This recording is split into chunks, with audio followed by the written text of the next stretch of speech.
Good morning, everyone. Welcome to the subject Fundamentals of Accountancy, Business and Management. I am your teacher, Sir Redentor M. Casinillo. To begin with our lesson for today, may I invite everyone for the opening prayer? A moment of silence, please. In the name of the Father, and of the Son, and of the Holy Spirit, Amen. Okay, good morning. How are you today, class? Who is absent today? May I know, please? Oh, very good. Nobody is absent today. Shall we have the class rules and some healthy protocols to observe and follow?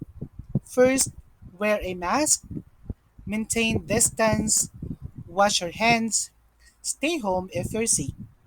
Wishing you today, class, a wonderful day and a healthy body.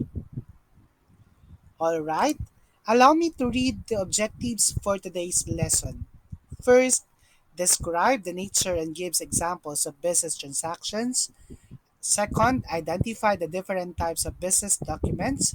Third, analyze common business transactions using the rules of debit and credit. And lastly, solve simple problems and exercises in the analysis of business transactions. But before that, let's play a game. Klase, hatol, palpak, tumpak, hatol na.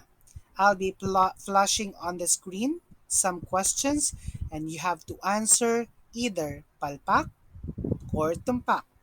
Palpak means if the statements are not correct and tumpak if the statements are correct. Is it clear? Okay.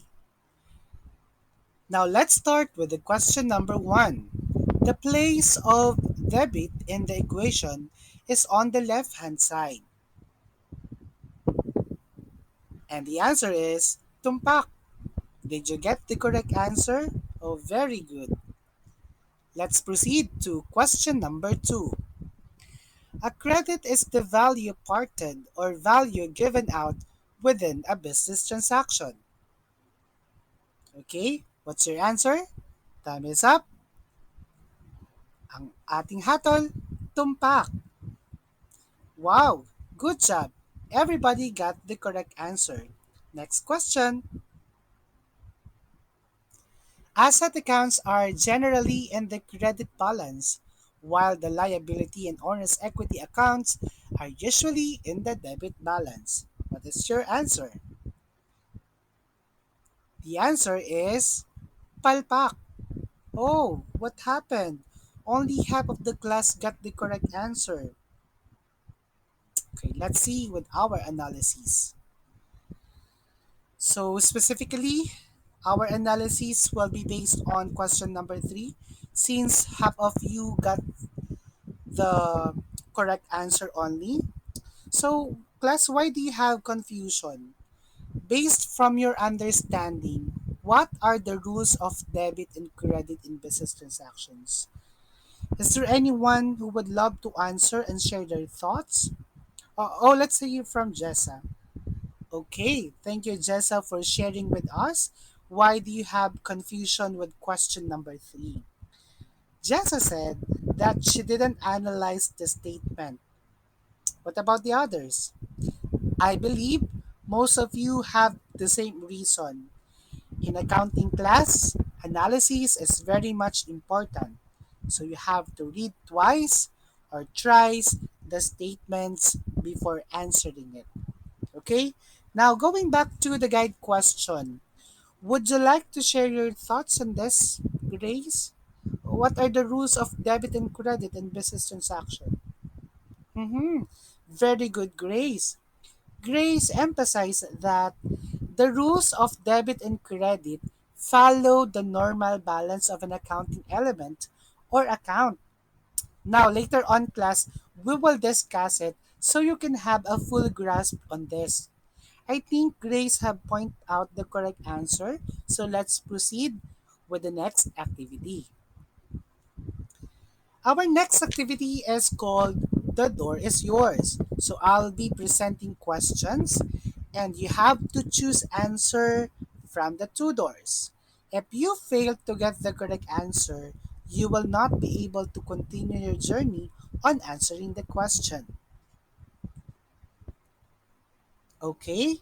Can you guess what will be the debit and credit entries in the transaction? May I know your answer, class? Okay, door number two, correct. We can now proceed to the next question. Debit to property, credit to cash.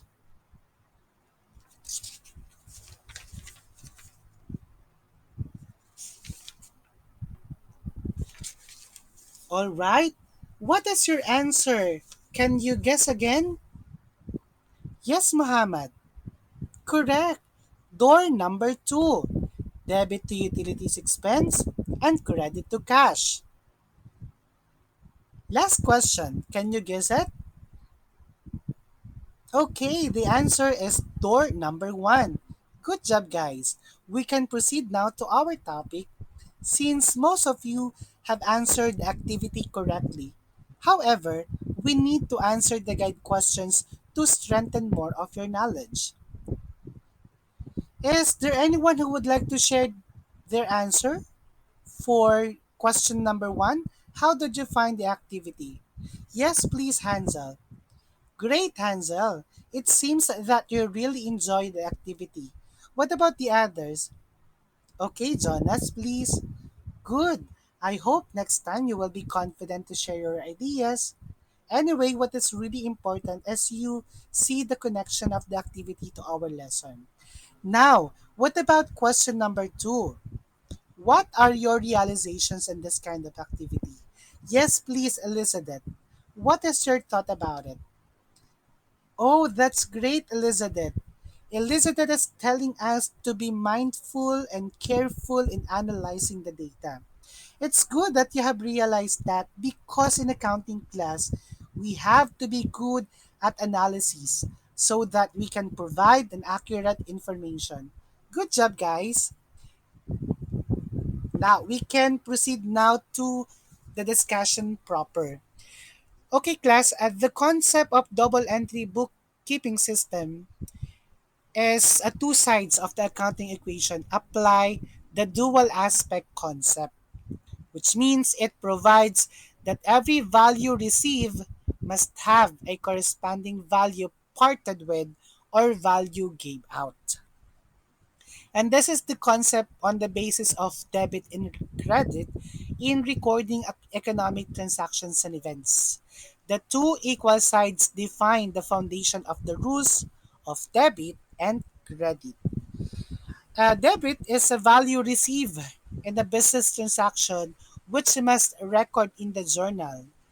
The place of debit in the equation is on the left hand side, while the credit is the value parted or value given out within a business transaction, which must record in the journal.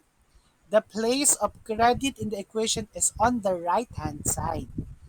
The double entry bookkeeping class is a discovery of human effort, not science, because of the business world's evolving complexities. It is the outcome of continued efforts to meet the changing necessities of trade. It justifies the concept that in every value received, there is a value parted with or value given out. Ganito lang yan, class. Ibig sabihin, when you record your transaction, like for example, you have a debit part, dapat meron siyang credit part. Nakuha niya ba ako? Hindi pwede na debit lang ang i-record natin, but also yung kanyang credit part. Later on, class, makikita nyo yung sinasabi natin, the concept of double entry bookkeeping system. Okay, now, what are the types of bookkeeping systems? We have the single entry method and the double entry method. So what's the difference between the two? The single entry method class is a similar to standalone checkbook. For example, when you make a deposit, your balance increases. And when you issue a check, your balance decreases. It gives a one-sided picture for a single leg entry of the transaction made. Yan, pag sinabi natin single entry method, single line lang siya. Like for example, when you deposit money in a bank, ang magre-reflect lang dyan, yung dineposit mo and then magkano yung total deposits mo. Unlike on the double entry method, it involves financial data with equal and opposite effect in every transaction. For example, when you issue a check, you decrease cash, but at the same time, you increased the account corresponding to the reason for the expense, such as, for example, salaries or office supplies. Yung sinasabi natin na double entry method, saan mo ba ginamit yung cash? O let's say, for example, bumili ka ng supplies. So, ibig sabihin, anong effect nun? I-increase naman yung iyong asset in terms of supplies. Pero, didecrease naman yung cash mo dahil nga na bawasan. Ganon ang double entry method. Nakikita mo yung effect ng paggamit mo ng isang account, for example, cash, para bumili naman ng isang item. So, nakikita natin yung effect for the dual or double entry method. While on the single entry method class, hindi mo nakikita yung effect ng transaction. Is that clear? Okay, now, let's proceed to the rules of debit and credit. So, ito yung sinasabi ni Grace that the rules of debit and credit follow the normal balance of an accounting element or account. When we speak about normal balance, it refers to an account's usual position in the financial report. Like for example, an asset account generally in the debit balance. The liability and owner's equity are usually in the credit balance. Yung sinasabi natin na normal balance. Pero hindi naman ibig sabihin na yon na ganun na talaga. We have to analyze also. Ang sinasabi lang dito, the normal balance is the usual position in the financial report. Asset should be on the debit, owner's equity, and liability is on the credit balance. So the normal balance of an account provides the basis for analyzing when to debit and credit an account. And now, the following rules must observe when to debit or credit an asset, liability, and capital accounts. Looking at this accounting elements, okay. In asset, it could be possible that you debit to increase the amount of asset or you credit an asset to decrease its amount. Later on class, there are transactions na pwede nating i-apply itong mga accounting elements natin at kailan siya masasabi na nag-increase or nag-decrease. Liabilities. Okay, you may credit liabilities to increase the amount of liability, but you may also debit liabilities to decrease its amount. Owner's equity. To increase the capital account, you have to choose credit. On the other hand, to decrease its amount, you have to choose debit. What about owner's drawing or withdrawal? You have to debit to increase the withdrawal account and you have to choose credit to decrease its amount. What about income? You choose credit to increase the income account and you choose debit to decrease its amount. What about expense? Debit to increase expense account, credit to decrease its amount. Now, here are the transactions. Now, the following transactions appeared in the books of Growy for December 2020. So here is the example transaction. On December 3, received payments for the rendered services amounting to 15,000. So basically, ang sabi natin, naka-receive ka ng cash. So meron ka na agad na asset in the form of cash. Now, since ito yung dual or double entry method class, ano ang kanyang partner? Sabi dito, naka-receive ka ng payment for the rendered services. So you would have service income. Anong sabi natin sa pag-entry ng debit at credit? Ang asset ay nasa debit side kung nadagdagan. Ang income, kung nadagdagan ang income mo, ang kanyang entry ay, ang increase niya ay dapat nasa credit side. Kaya kung mapapansin nyo dito class, si cash is on the debit side, service income is on the credit side. And then you have to write the explanation to record payment for professional fees. Now, class, tingnan nyo din ano, ito yung sample ng general journal. From analyzing the transactions class, from these transactions ng received payments for the rendered services, you have to write that in the general journal. Ano? So, yan, okay. You have date, account titles and explanation, posting reference, debit, and then credit. Okay, shall we have the next transaction? On December 8th, collected payments for the rendered services amounting to 8,000.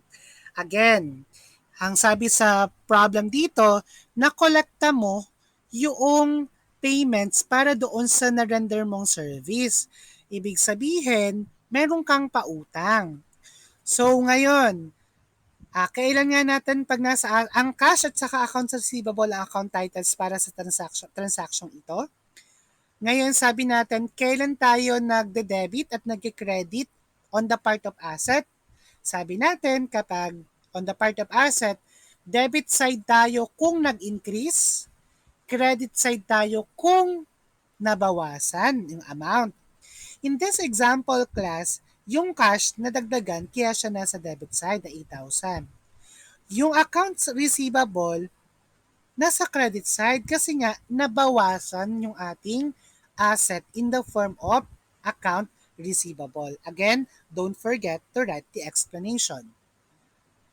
Next, on December 16, paid utilities expense amounting to 3,000, gas and oil amounting to 2,000, and repair amounting to 3,000. Ano yung mga involved dito? Meron siyang expenses at meron siyang cash involved.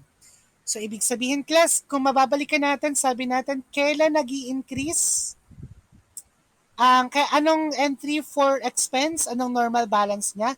Siya ay nasa debit side. Kung nag-increase ang kanyang expenses, siya ay nakalagay sa debit side. At yung asset naman in the form of cash, kung nabawasan ang asset, siya ay on the credit side. Okay, you have to record lang class magkano ang utilities expense, gas and oil, repair expense, and then you total it, yun yung amount for the cash. And for December 18, paid companies loan amounting to 20,000. So ano nawala sa atin dito?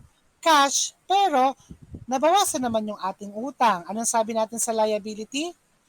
Kapag nabawasan ang kanyang normal, 'di ba ang normal balance ng liability is on the credit side. But since nabawasan yung ating liability, pupunta na ngayon siya ngayon sa debit side. Again sa cash, on the form of sa asset naman ito, kapag nabawasan siya ay nasa credit side. Is that clear? Okay, now, same situation. Yung receive payments for the rendered services amounting to 7,500 on December 25, 27, 30, and 31. Ito yung mga account titles and explanation. Basta babalikan nyo lagi ano yung normal balance ng major accounts, tapos kailan sila nag-i-increase at nag-decrease, kailan siya magiging debit at saka ng credit. So ito naman yung transaction from December 30 hanggang 31. So please take note class, kapag siya ay withdrawal, ilalagay mo yung pangalan noong may-ari or owner. In this case, nakalagay dito ay Steven Drawings, 5,000, and cash credit 5,000. Is that clear, class? Okay, now, let's proceed with activity 3. Mag-grow po tayo. Okay, group yourselves into 3. But before that, class, do you have question? Is it clear with you? If none, let us have a group work activity and we call it Maggrupo tayo. So I'll be grouping you into three groups and here are your tasks. For first group, you have to evaluate the transactions and determine how their normal balances if they get increased or decreased. The second group will analyze the given business transactions and apply the rules of debit and credit entries. And the answer should be presented through a PowerPoint. And the third group will make a song in the tune of Ili Ili Tulog Anay and Ilonggo Lullaby regarding the rules of debit and credit. And here is the rubric. The content of the song, 35%, language, 20%, ability to entertain, 40%, overall impact, 5%, with a total of 100%. Okay, now, I'll be giving you 10 minutes to prepare for that.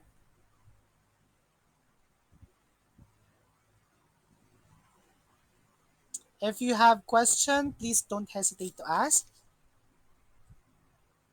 Okay, time is up. You already consumed your 10 minutes. Okay, now,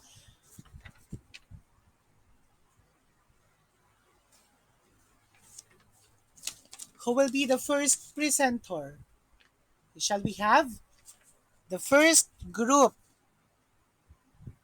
Okay, nice, very good. Let's give a hand to group number one. Shall we have the group two, please? Great, very good group two. Shall we have the last group?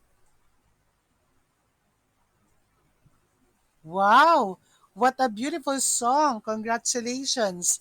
Group 3. Good job, guys.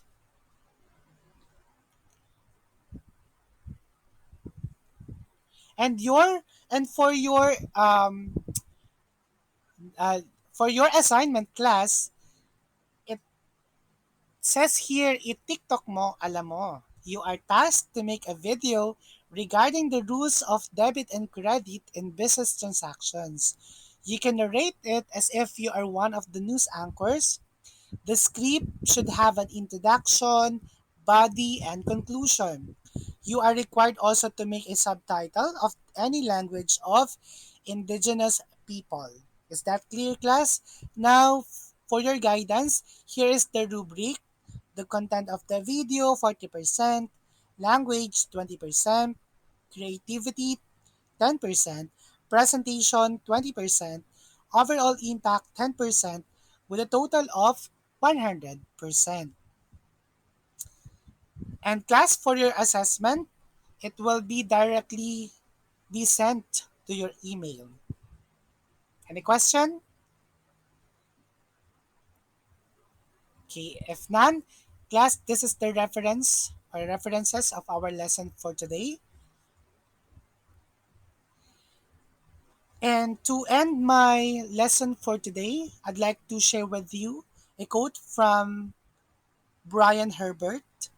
It says that the capacity to learn is a gift, the ability to learn is a skill, the willingness to learn is a choice. Thank you. Have a nice day, class.